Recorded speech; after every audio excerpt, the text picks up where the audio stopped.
ভারতের সাথে এর আগে আমাদের যেই নতজানু পররাষ্ট্রনীতি ছিল সেটা থেকে আমরা অন্তর্বর্তীকালীন সরকার সরে এসেছি এবং আমাদের পরবর্তী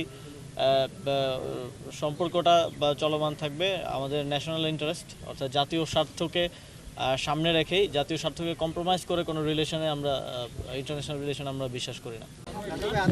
আপনারা দেখেছেন যে ইতিমধ্যেই ঘটনা প্রবাহ তো আপনারা ফলো করছেন।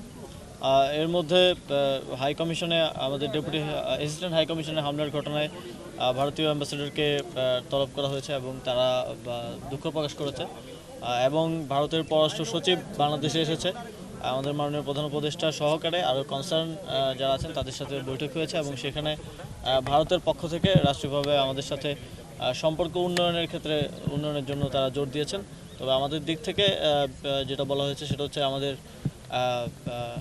যেই সম্পর্ক উন্নয়নের ক্ষেত্রে উভয় পক্ষেরই কিছু বিষয় অ্যাড্রেস করা প্রয়োজন এবং আমাদের দিক থেকে বিশেষ করে গণহত্যাকারী শেখ হাসিনাকে ফেরত দেয়া এবং তিনি যেন সেখানে বসে যে বিভিন্ন বিদ্বেষমূলক বক্তব্য প্রচার করছেন সেটা বন্ধ করা যায়,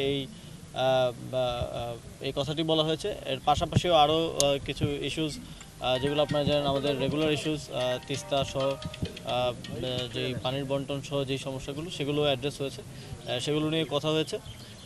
তবে আমরা যেটা প্রথম থেকে বলে আসছি যে double million offer Walton fridge কিনে পেতে পারেন 20 লক্ষ টাকা, রয়েছে কোটি কোটি টাকার নিশ্চিত উপহার। ভারতের সাথে এর আগে আমাদের যেই নতজানু পররাষ্ট্রনীতি ছিল সেটা থেকে আমরা অন্তর্বর্তীকালীন সরকার সরে এসেছি এবং আমাদের পরবর্তী সম্পর্কটা চলমান থাকবে আমাদের ন্যাশনাল ইন্টারেস্ট অর্থাৎ জাতীয় স্বার্থকে সামনে রেখেই, জাতীয় স্বার্থকে কম্প্রোমাইজ করে কোনো রিলেশনে আমরা ইন্টারন্যাশনাল রিলেশন আমরা বিশ্বাস করি না।